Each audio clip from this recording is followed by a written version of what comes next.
Sem delongas, portanto, eu convido a todos para abrirem suas Bíblias dentro desse tema que foi escolhido, que está relacionado à volta do nosso Senhor Jesus. Vocês escolheram o texto lá de Apocalipse, capítulo 22, verso 12, mas eu quero ler um texto mais longo que se encontra na segunda epístola de Pedro, lá no capítulo 3, do versículo 1 em diante, que fala da volta do nosso Senhor Jesus Cristo. É um texto longo, eu peço que você deixe sua Bíblia aberta para a nossa meditação nesta noite. Peço até desculpa aos amados irmãos, nós chegamos aqui bem atrasados, tivemos um probleminha na vinda, estivemos dando aula ali no Setadem até 5h30, 5h40, ainda fui deixar um professor no terminal e acabamos chegando um pouco tarde, porque eu tive de ir em casa para voltar, e ainda pegamos um bom trânsito, tá certo? Mas graças a Deus estamos nesta noite aqui louvando ao nosso Deus. Podem ficar assentados, eu quero fazer essa leitura, uma leitura longa, e o meu pedido para todos os jovens é que acompanhem comigo, toda a igreja comigo. O texto bíblico diz assim: Amados, esta já é a segunda carta que vos escrevo. Em ambas procuro despertar a vossa mente sincera com lembranças, para que vos recordeis das palavras ditas anteriormente pelos santos profetas e do mandamento do Senhor e Salvador dado por meio dos vossos apóstolos. Sabeis que antes de tudo, que nos últimos dias virão zombadores com sua zombaria, andando de acordo com seus próprios desejos, dizendo: onde está a promessa da sua vinda? Porque desde o dia em que os pais morreram, todas as coisas permanecem como desde o princípio da criação. Pois de propósito ignoram que desde a antiguidade, pela palavra de Deus, existiram os céus e a terra, e esta foi tirada da água e através da água. E foi pelas águas que o mundo daquela época foi destruído pelo dilúvio. Mas pela palavra, os céus e a terra de agora têm sido guardados para o fogo, reservado para o dia do juízo e da destruição dos homens ímpios. Mas vós, amados, não ignoreis uma coisa: um dia para o Senhor é como 1000 anos, e 1000 anos como um dia. O Senhor não retarda a sua promessa, ainda que alguns a considerem demorada, mas Ele é paciente convosco, e não quer que ninguém pereça, mas que todos venham a se arrepender. Contudo, o dia do Senhor virá como ladrão, no qual os céus passarão com grande estrondo, e os elementos queimando se dissolverão, e a terra e as obras que há nela serão descobertas. Se todas essas coisas serão assim destruídas, que tipo de pessoas deveis ser? Pessoas que vivem em santidade e piedade, aguardando e esperando ansiosamente a vinda de Deus. Por causa desse dia, os céus se dissolverão pelo fogo, e os elementos ardendo derreterão. Nós, porém, segundo a sua promessa, aguardamos novos céus e nova terra, nos quais habita a justiça. Por isso, amados, enquanto aguardais essas coisas, esforçai-vos para que sejais achados em paz por Ele, imaculados e irrepreensíveis. Considerai como salvação a paciência de nosso Senhor, assim como o nosso amado irmão Paulo também vos escreveu, segundo a sabedoria que lhe foi concedida, a exemplo do que faz em todas as suas cartas, falando acerca dessas coisas, nas quais há pontos difíceis de entender, que os ignorantes e inconstantes distorcem, como fazem também com as demais escrituras, para a sua própria destruição. Portanto, amados, sabendo disso de antemão, guardai-vos para que não sejais desencaminhados pelo engano de homens sem princípios, vindo a perder a vossa firmeza. Antes, crescei na graça e no conhecimento de nosso Senhor e Salvador Jesus Cristo. A Ele seja dada glória, agora e na eternidade. Amém.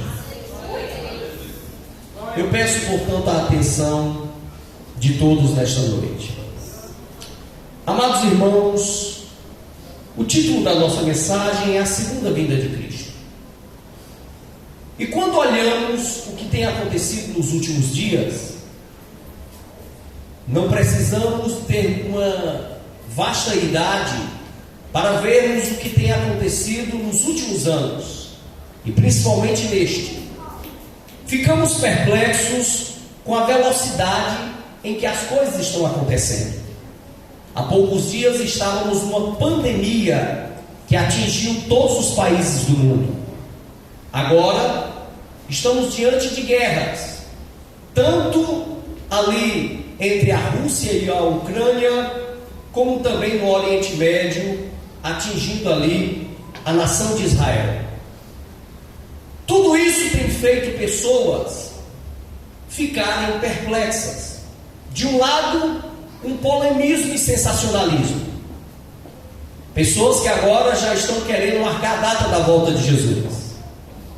Pessoas que estão tão assombradas com tudo isso que pensam 1 milhão de coisas. Esse é um extremo. Mas temos o dilema do outro extremo, que este é mais sério, que é o descaso com a volta de Jesus. O mundo zomba da nossa fé, da nossa esperança. As pessoas questionam: cadê? Cadê a consumação de todas as coisas? Já passaram 2000 anos e cadê? Olhamos, portanto, esse descaso não só lá fora entre os ateus e agnósticos, não só entre as pessoas que negam Deus, não só os oponentes do cristianismo. Esse descaso tem se tornado mais vigente e ativo no nosso meio evangélico. Falamos da volta de Jesus, mas vivemos como se ele não voltasse. A maioria das pessoas estão vivendo a sua vida a seu bel prazer, sem planos com Deus, sem prioridade para Deus, pensando, portanto, em viver a sua vida em busca de entretenimento, em busca apenas de projetos humanos. E a nossa juventude tem sido a mais atingida por tudo isso. A minha juventude é da década de 90. Vivemos naquela época o impasse da virada de milênio. E ora, era comum a tensão nas nossas igrejas na espera da volta de Jesus.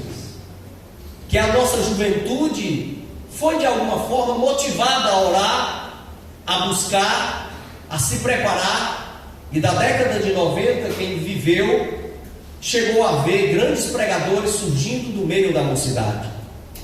No entanto, esse descaso é tão forte nos nossos dias que nossas juventudes em nossas igrejas têm se tornado cada vez mais inativas. Pouco se busca Deus, pouco se ora, pouco se consagra. Esse descaso é notório, porque parece que Jesus não vai voltar para essas cabeças. E quando olhamos, irmãos, uma juventude presa cada vez mais em entretenimentos, presa à internet, presa apenas ao sistema, ligadas à prostituição, presas a uma visão totalmente distorcida de fé, ficamos cada vez mais boquiabertos, assombrados. No entanto, eu já abro esta mensagem chamando a sua atenção. Isso sim são sinais da volta de Jesus. O Mestre prometeu que haveria sim um momento de dificuldade, um momento sim de esfriamento. E os apóstolos, tanto Paulo, Pedro ou João, eles vão dizer claramente que haveria sim uma apostasia, haveria um esfriamento, mas aquele que é santo se santifique cada vez mais para o encontro com o Senhor. Nesta noite, portanto, eu quero chamar a sua atenção.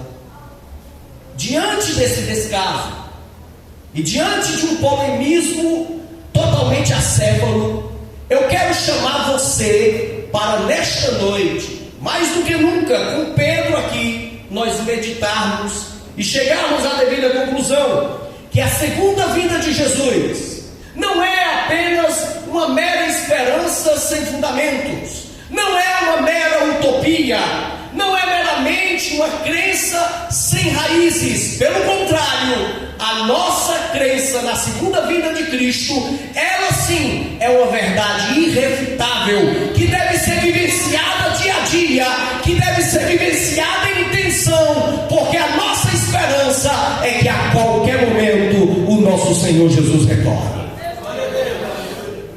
Por isso, nessa noite eu quero chamar a sua atenção.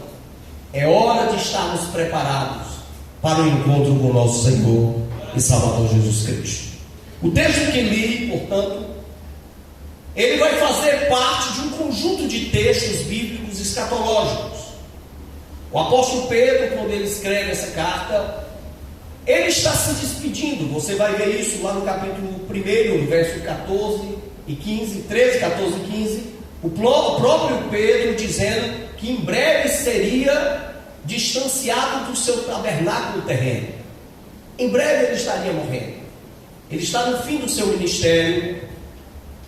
Pedro, portanto, com a oportunidade das suas últimas palavras, ele faz questão de em toda a sua carta, de praticamente duas coisas ele elucidar. Uma primeira, de combater um falso ensino que já estava aparecendo naquela época, de pessoas que estavam ensinando um pseudo-evangelho, um evangelho que falava só de bênçãos materiais, um evangelho que se falava apenas de mensagens que eram diferentes do que os apóstolos tinham ensinado, um pseudo-evangelho que não se falava de responsabilidade espiritual, mas se buscava apenas coisas ligadas a este mundo. Você vai ver isso na carta, no 2º capítulo dela. Pedro faz questão de detalhar esses falsos mestres e falsos pregadores daquela época. Parece que Pedro está falando para hoje. E uma segunda coisa que Pedro faz questão de elucidar a carta inteira é como ele está se despedindo e ele está dizendo: são minhas últimas palavras. Eu quero só fazer uma coisa: lembrar para vocês, chamar vocês a lembrarem de novo da mensagem que a gente já pregou, a mensagem que já foi ensinada pelo Senhor Jesus, a mensagem que já foi pregada pelos apóstolos, esse evangelho que é o evangelho que salva, que é o evangelho que cura, que é o evangelho que transforma, que é o evangelho que vai levar para os céus. Portanto, em toda a sua carta faz questão disso. E quando ele chega no capítulo 3, ele está enfatizando a volta de Jesus. Porque nessa época, por causa desses falsos mestres, muitos estavam esquecendo, portanto, da promessa. Muitos estavam esquecendo da esperança, presos muito mais a coisinhas pequenas relacionadas a coisas terrenas. E Pedro chama a atenção deles, logo no início, ele chama a atenção dizendo: procuro despertar a vossa mente sincera com lembranças, para que recordeis das palavras ditas anteriormente pelos santos profetas e do mandamento do Senhor e Salvador, dado por meio dos vossos apóstolos. O que ele está querendo lembrar? Que Jesus, ele voltará. Amados, por mais que o mundo negue, por mais que muitos se voltem, lembrem, a segunda vinda de Jesus é uma verdade irrefutável. A segunda vinda de Cristo é uma verdade que nós devemos vivenciar. Mas como Pedro, ele quer provar, portanto, nesse texto que nós lemos, que essa segunda vinda é uma verdade irrefutável. Para isso, vejamos alguns detalhes que Pedro, portanto, ele apresenta para nós nesse texto. O primeiro deles, portanto, Pedro ele quer provar que a segunda vinda de Cristo é irrefutável através das respostas que ele levanta contra os zombadores da época. Como eu disse, parece que Pedro não está falando há 2000 anos atrás. Parece que Pedro está falando hoje. Parece que Pedro não está olhando para aquela geração. Parece que Pedro está olhando para essa geração. Porque afinal de contas, esses zombadores questionavam dizendo: peraí, vocês falam da vinda do Senhor?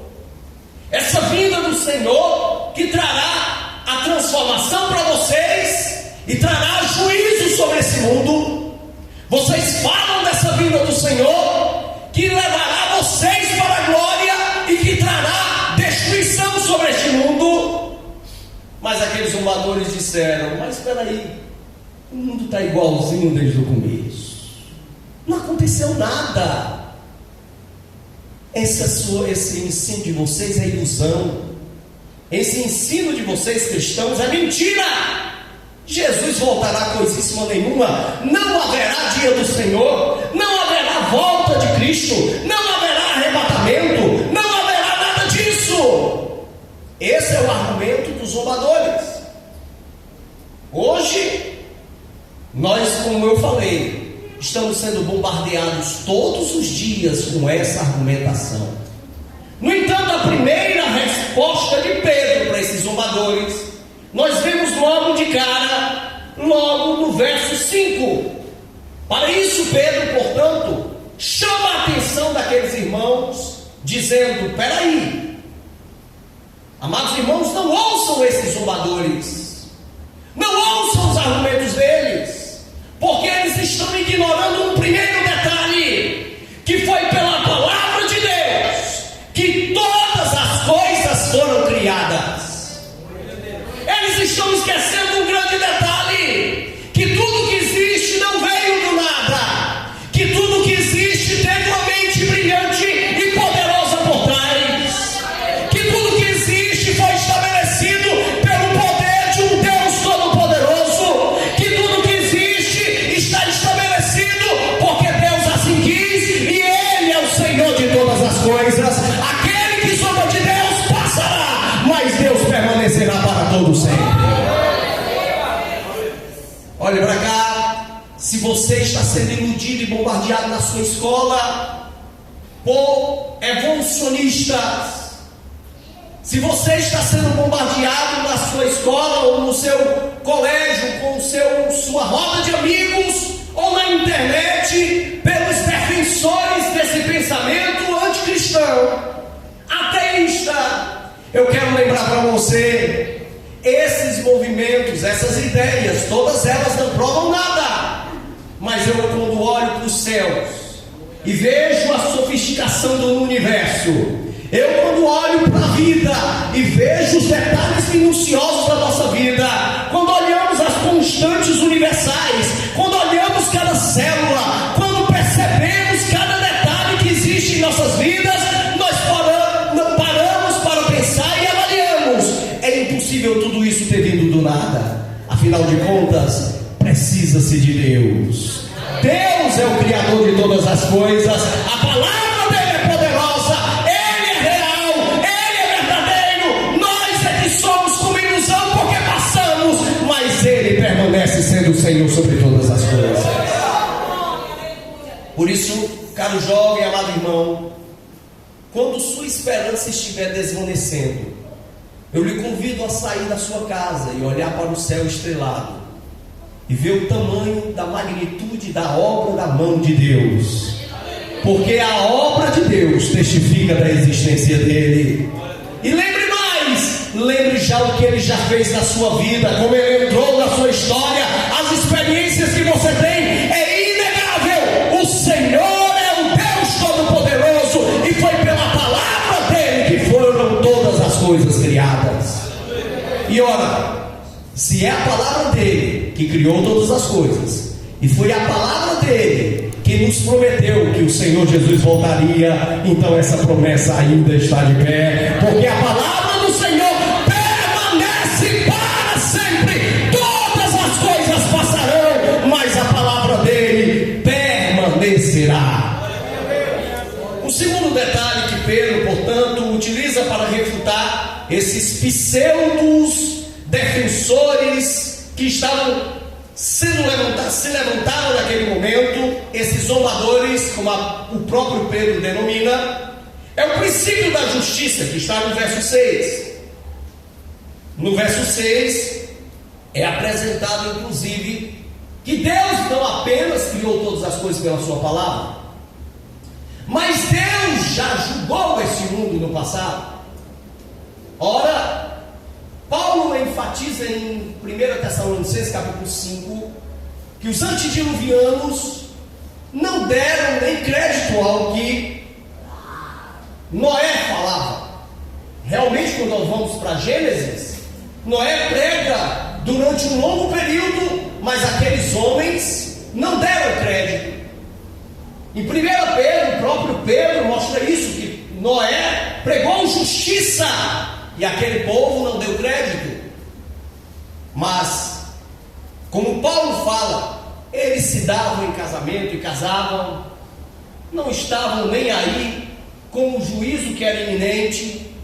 Só que num tempo inesperado, o dilúvio veio e destruiu o mundo todo.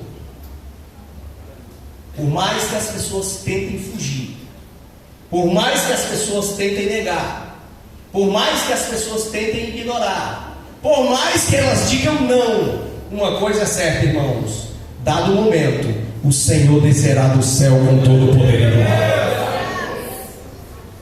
E não adianta o homem se levantar contra Deus.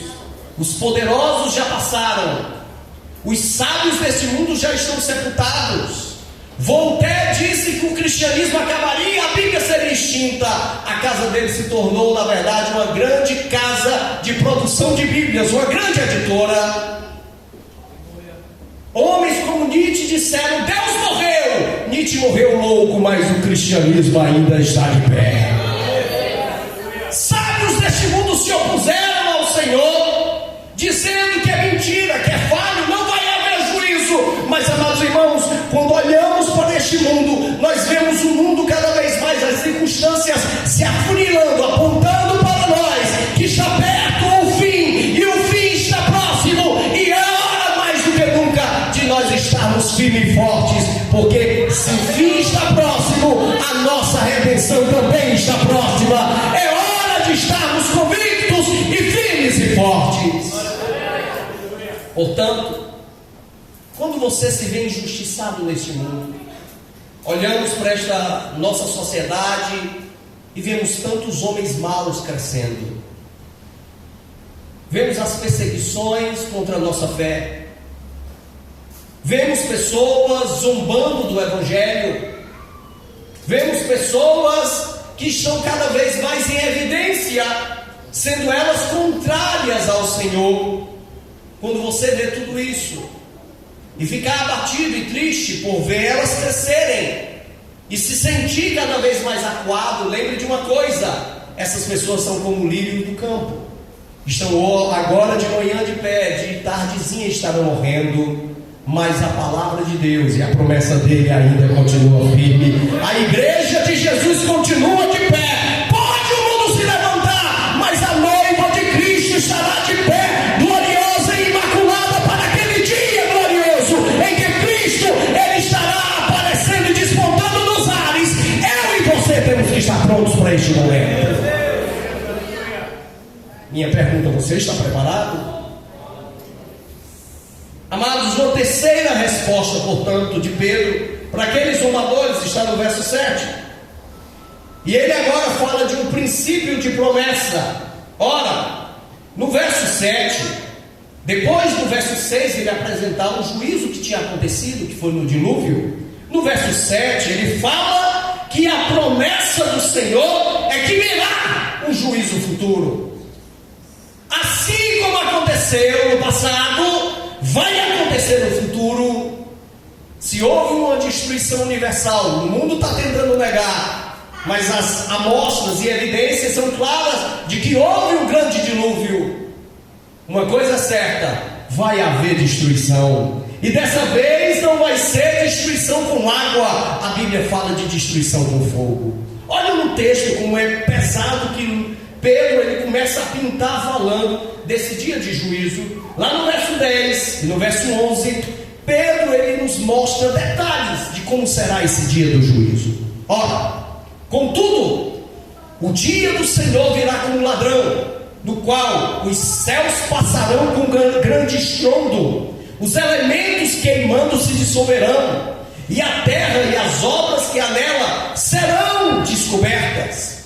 Se todas essas coisas serão assim destruídas, que tipo de pessoas deveis ser? Olha o verso 12 ainda, a parte A e B, como são bem interessantes. Aguardando e esperando ansiosamente a vinda do dia de Deus, por causa desse dia, os céus se dissolverão pelo fogo e os elementos ardendo derreterão.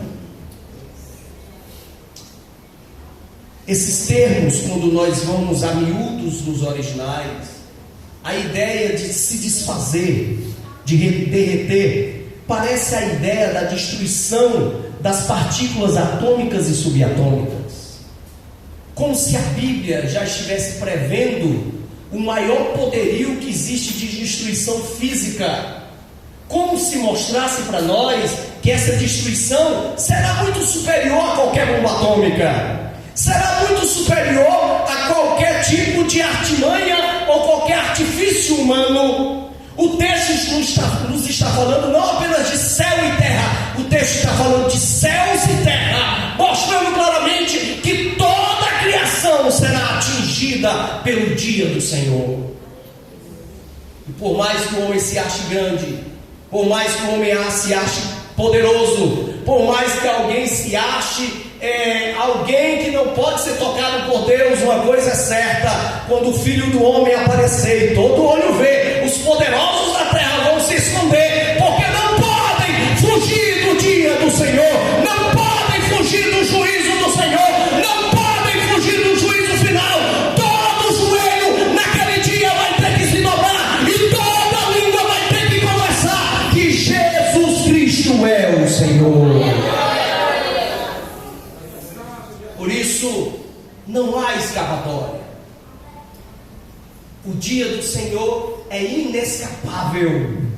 Não dá para fugir dele. Não dá para se esconder de Deus, porque Deus é o Senhor de todas as coisas. E quando nós abrimos, por exemplo, o texto de Mateus 24, ficamos assombrados com que o texto parece estar falando não de 2000 anos atrás, mas falando dos dias de hoje, porque afinal de contas, tanto Mateus 24 quanto Marcos 13 vem nos falar detalhadamente sobre a questão dos últimos dias, dos sinais do fim. E um dos sinais que o texto nos mostra vai ser essa apostasia, vai ser fome, guerras, terremotos. Mas você diz, pastor, isso sempre aconteceu. Realmente sempre aconteceu. Mas Jesus mesmo disse que não era o fim. Era o início das dores, mas não era o fim. O fim ainda haveria de vir. E Cristo nos coloca apenas uma condicional. Ele diz que ainda era necessário que o Evangelho do Reino fosse pregado a todos os povos, todas as nações. Aí viria o fim.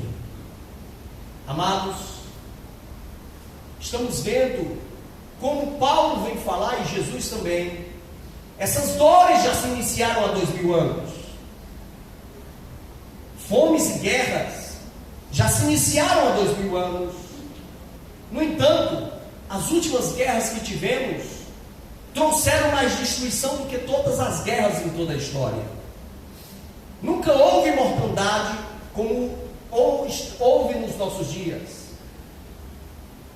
Um outro detalhe é que a Bíblia compara com contrações de um parto.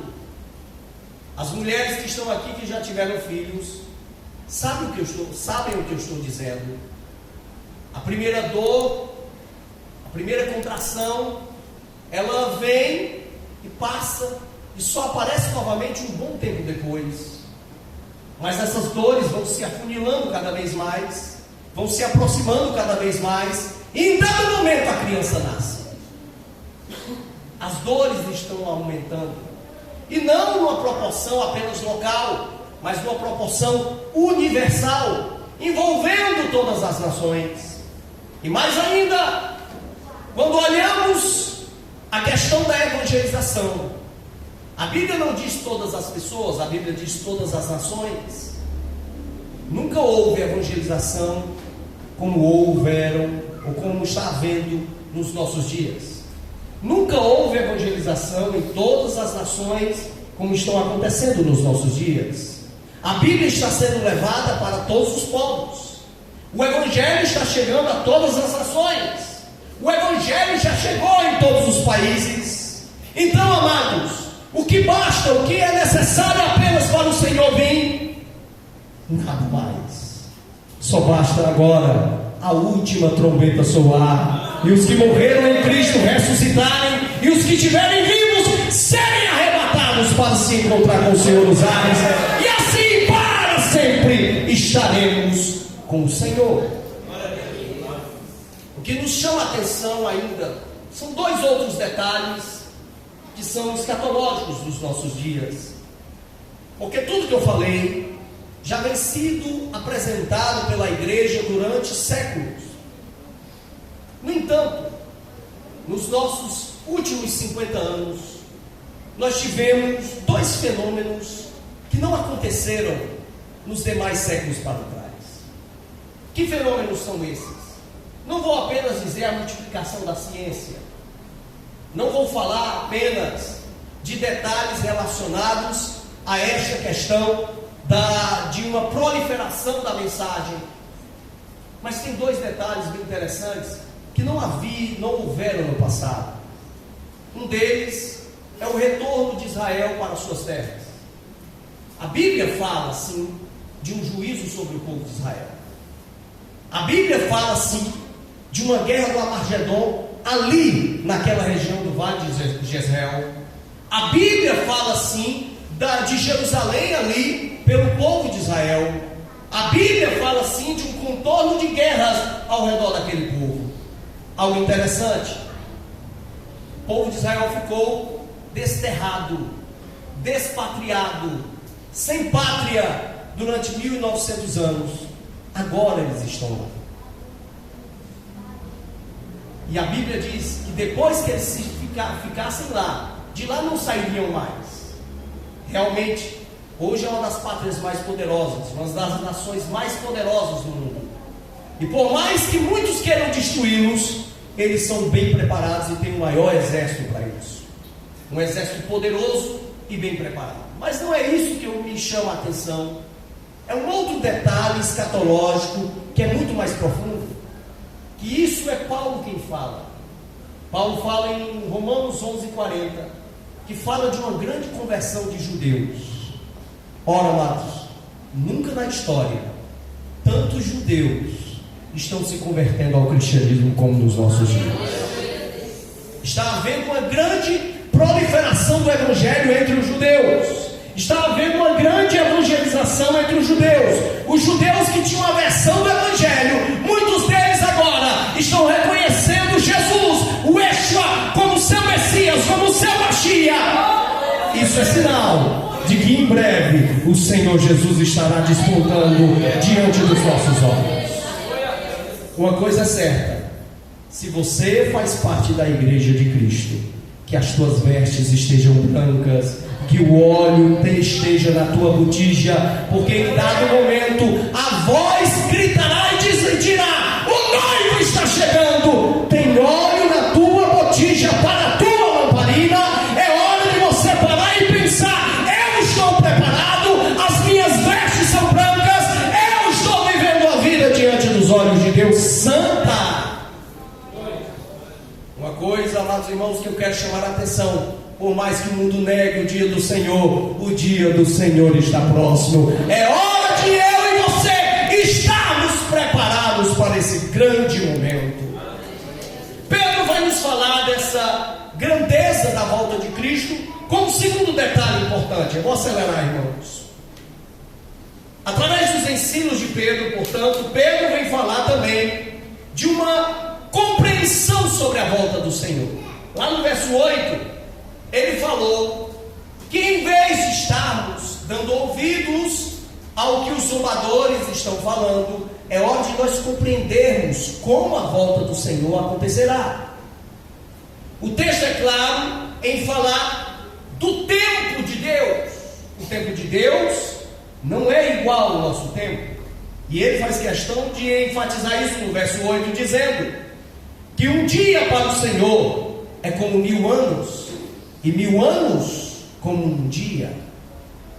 E Pedro ainda chega a dizer no verso 9: para muitos o Senhor está demorando, está retardando, está atrasando a sua promessa. Mas lembre de uma coisa: Ele é que está sendo paciente conosco. Ou seja, amados, o tempo do Senhor é do Senhor. Nós não sabemos o tempo de Deus. Não tente prever a volta do Senhor, porque aquilo que Deus determinou está determinado para o tempo certo. A hora, quem sabe, é Ele, o tempo é dele, a vontade é dele. Ele continua sendo o Senhor sobre todas as coisas. Eu e você temos que estar preparados, não querendo mandar em Deus. Abrindo um parêntese aqui, um grave problema do nosso povo é querer determinar as coisas para Deus. Deus não pode ser, não há ninguém soberano sobre Deus. Ninguém pode dar ordens a Deus. Ele é que é o Senhor sobre todas as coisas. Ele faz as coisas no tempo dele, da forma que Ele quer e da maneira que Ele quer, não da maneira que nós queremos. E um outro detalhe, quando nós viajamos imaginando Deus, é porque Deus não está preso ao tempo. Porque o tempo quem criou foi Deus, irmãos. Deus, se Ele não está dentro do tempo e não está preso ao tempo, Ele está em todos os tempos ao mesmo tempo. Se Ele está em todos os tempos ao mesmo tempo, Ele está agora no passado, Ele está agora no presente, Ele já está no futuro. Ele está em todos os tempos, em todos os lugares. Ele é Senhor. Então o tempo de Deus não é igual ao nosso. O momento de Deus agir é o que Ele determinou. Então que seja feita a vontade dEle e que nós nos dobremos à vontade de Deus. No entanto, o que o apóstolo Pedro ele quer enfatizar para nós é o que está no verso 9. Por que o Senhor ainda não voltou? Porque Ele é paciente conosco. Em que sentido, amados? Porque o Senhor, Ele ainda quer que mais pessoas se arrependam. Nós podemos não entender, mas ainda o tempo dos gentios tem que se encerrar. A era da graça tem que acabar. E se Deus está dilatando diante dos nossos olhos, nós achamos que está sendo esticada, é porque Deus quer mais pessoas entrando nas mansões celestiais. Ele quer mais pessoas de vestes brancas, salpicadas pelo sangue do Cordeiro, cantando naquele dia, Hosana, Hosana. Ele quer salvar mais vidas. Então uma grande lição fica para mim e para você. Sabe o que é, irmão? Se você continua vivo, se ainda você está vivo, é porque Deus ainda quer lhe usar mais para a obra do reino dele.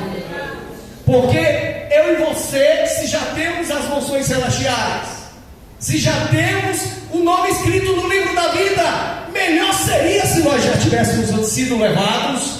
Mas se continuamos vivos e ativos, é porque Deus quer nos usar de forma poderosa. Então, em vez de perder o seu tempo, cultive o seu tempo para o reino de Deus. Minha pergunta: o que você fez nesse ano para Deus? Eu vim para o culto e não ia fazer nada para Deus, irmão. Eu cantei no conjunto. Cantar, você foi empurrada quase para cantar. O que você fez para Deus? Em que você melhorou? Em que você se santificou? O que você fez para a obra do reino? Quantas vidas? A quantos você evangelizou? Para quantos você testemunhou? Você está sendo luz ou a sua lamparina está debaixo do cesto? Eu quero chamar a sua atenção. Onde você guardou o seu talento? Você enterrou ou está multiplicando? O que você está fazendo para o reino? Acorde, amado irmão. É hora de se arrepender. É hora de você fazer algo para o Senhor. É hora de você sair da sua zona de conforto. É hora de você estar preparado para se encontrar com Cristo. Suas mãos estão vazias ou estão cheias? Não adianta achar que você faz para os outros verem. Deus sabe a intenção do seu coração. Deus está cansado de pessoas que fazem para se expor, para se exibir. Agora temos os reis do Facebook e do Instagram, que qualquer coisa que fazem estão batendo foto para dizer: faço mais que você. Acorde, Deus não está vendo as suas fotos. Deus não está vendo as suas postagens. Não existe de maneira nenhuma o Instagram celestial. É hora de você entender uma coisa: Deus está olhando o teu coração e a tua alma. Ele sabe as intenções de você. Ele sabe as intenções da sua vida. É hora de você cumprir a obra do reino de Deus. Que você tem feito para o dia do encontro com o Senhor. E Pedro vai nos dar ainda outro detalhe interessante, falando dessa questão de nós compreendermos a volta do Senhor. Ele nos mostra aqui nos textos dos versos 12 e 13. Ora, nos versos 12 e 13, ele vai nos mostrar dois detalhes da volta do Senhor. O primeiro, ele começa com a área negativa da volta do Senhor.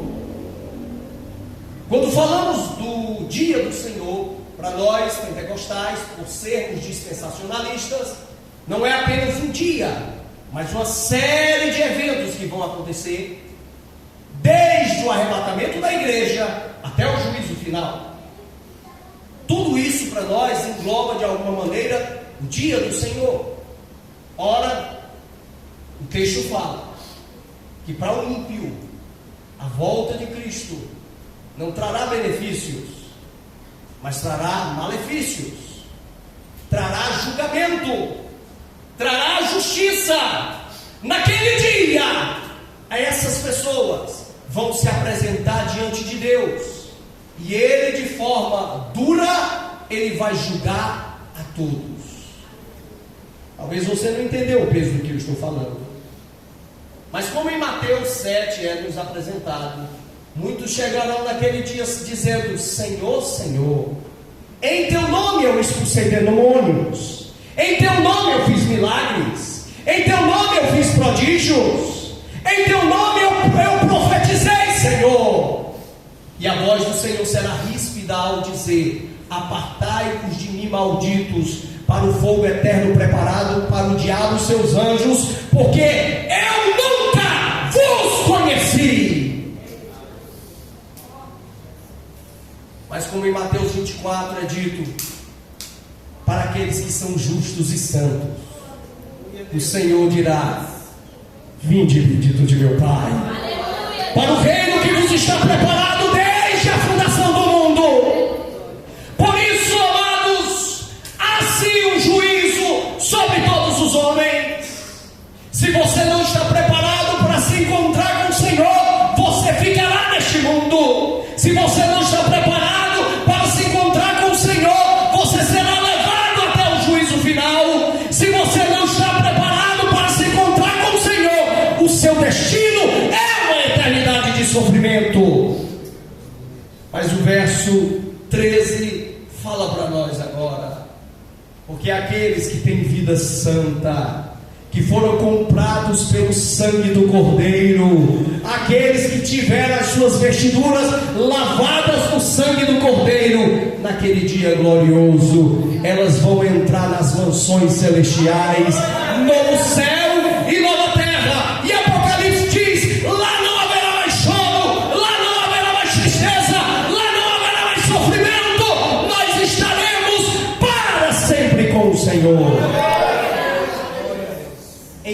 você está resmungando, olhe para cá, com o teu sofrimento. Mas pastor, faz 30 anos que eu estou lutando. Ah, pastor, já orei tanto, fui para tanta campanha de tanta coisa, eu fiz tanta coisa, e não passa essa luta. Em vez de estar resmungando, olhe para cá, lembre do que está preparado para você. Essa leve e momentânea tribulação não se compara com o peso da glória que nos é reservada nos lugares celestiais. Essa vida aqui passa rápido, mas lá vai ser para sempre. Onde está o teu tesouro? Você está gastando mais tempo com o que, irmão? Em olhar a vida alheia, no fuxico santo. Não, é só coisa de crente. Não tem fuxico de crente não, irmão. Você está preocupado em quê? Em ver o mal do seu irmão? Em querer julgar os outros? Você está preocupado com o quê? Apenas com o seu umbigo? Vá trabalhar para a obra do reino de Deus, para que você seja digno de entrar naquele dia nas mansões celestiais. Cuide da sua vida espiritual. E eu encerro esta palavra com os conselhos finais de Pedro. Os conselhos finais de Pedro estão justamente em Pedro dizer para nós: quem está querendo ir para a glória, então tem uma conduta digna disso.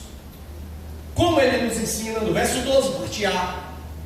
Olha o primeiro detalhe que Pedro, ele nos diz: aguardando e esperando ansiosamente a vinda do dia de Deus.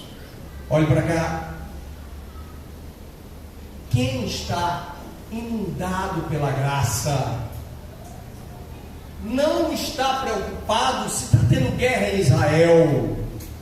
Quem está inundado com a graça não está preocupado se o nosso país está desabando. Quem está inundado com a graça não está assombrado com as doenças e males desse mundo. Quem está inundado com a graça fica contando os minutos, é para que os céus se abram e ele seja retirado deste mundo.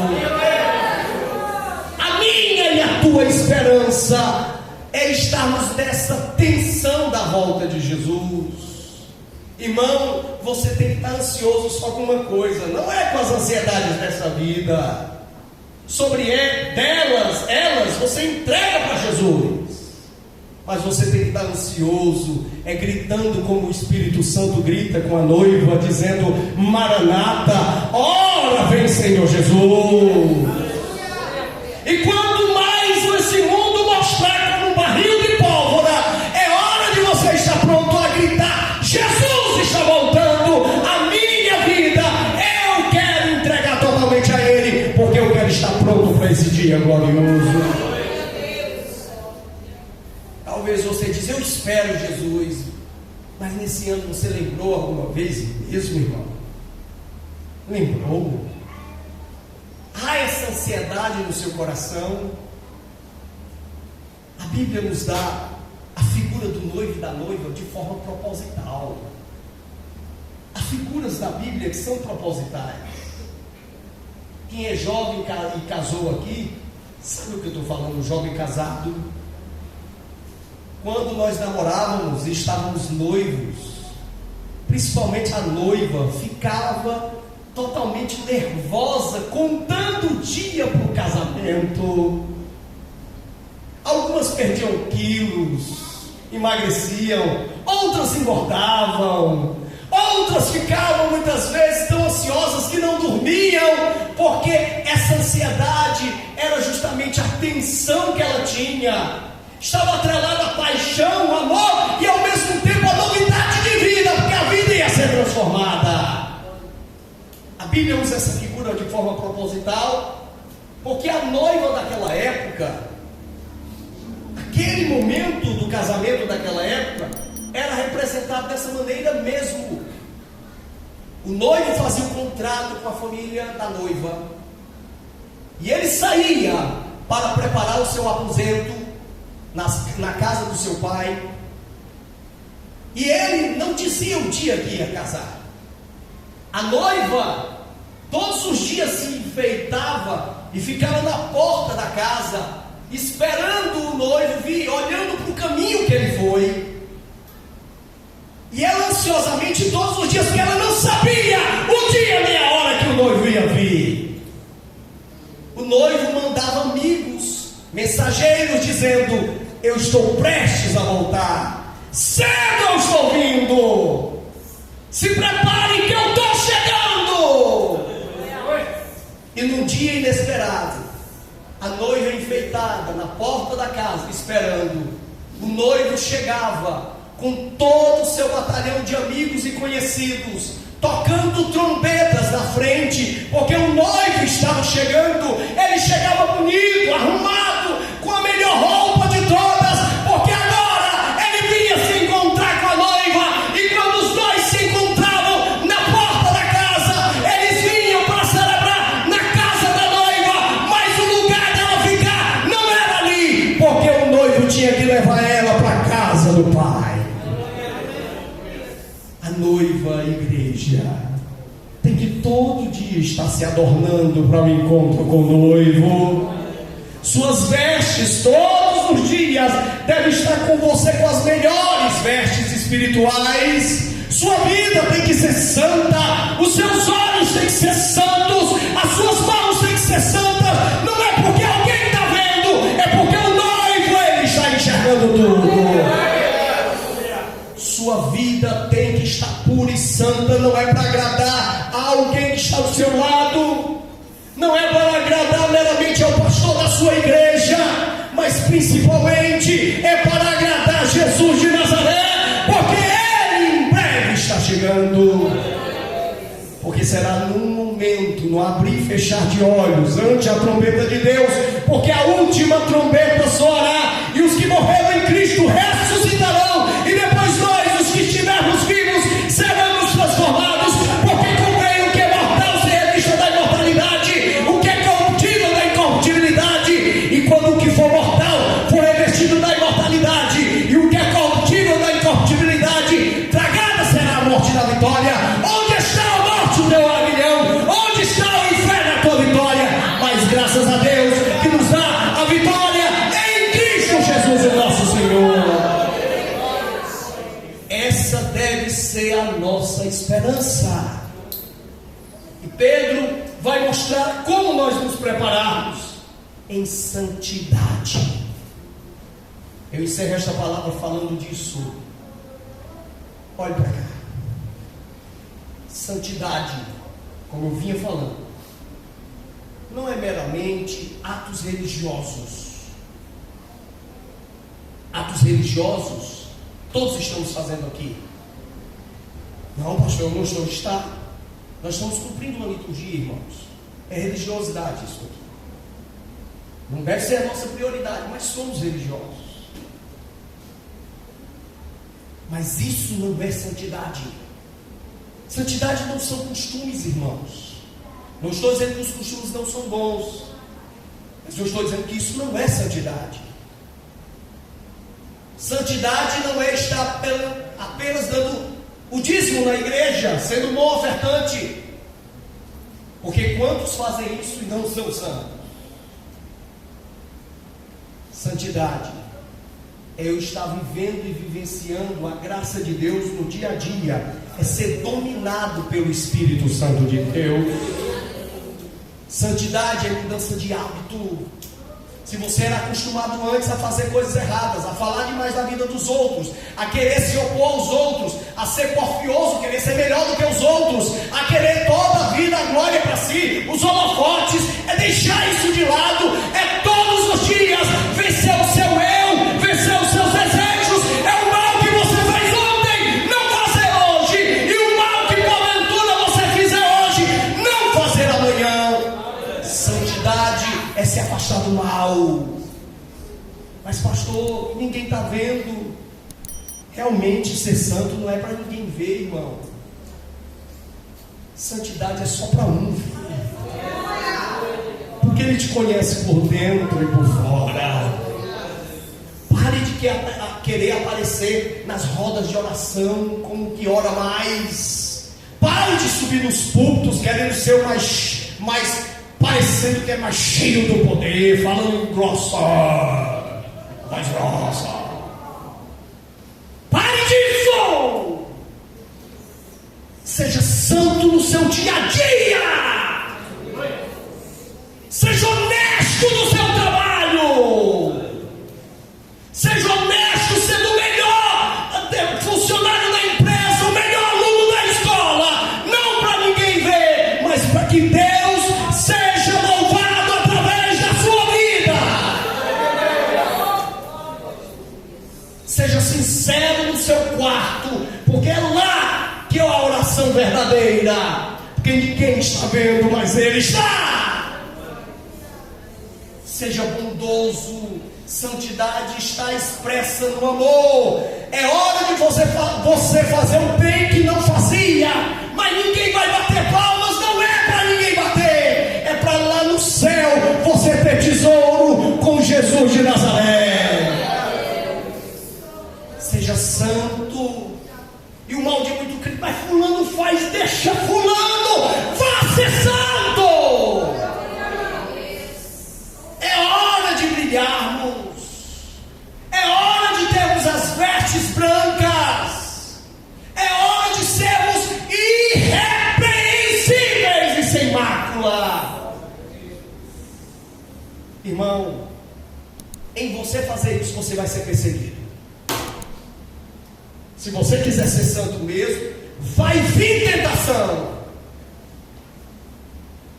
Se você quer ser santo mesmo, vão inventar mentiras de você. Se você quer ser santo mesmo, vai ter luta na sua vida. Mas louve a Deus por estar fazendo isso. E se tiver provação na sua vida, louve a Deus. É o mestre te preparando para o retorno dele. Ele está lavando as suas vestes. Ele está costurando os razões. Ele está fazendo coisa nova na sua vida. Eu quero que a igreja fique de pé. Me perdoe o horário, eu extrapolei o tempo. Olhe para cá, irmão. Como está a sua vida diante de Deus? Eu quero fazer esta oração. Eu sei que é um culto longo hoje, mas é um culto de quebrantamento diante de Deus. Feche seus olhos agora. Eu não sei o pecado que você cometeu. Eu não sei o hábito que você tem que desagrada a Deus. Eu não sei se você tem intriga com alguém, se tem ciúme e inveja, mas Ele sabe. Ele te conhece.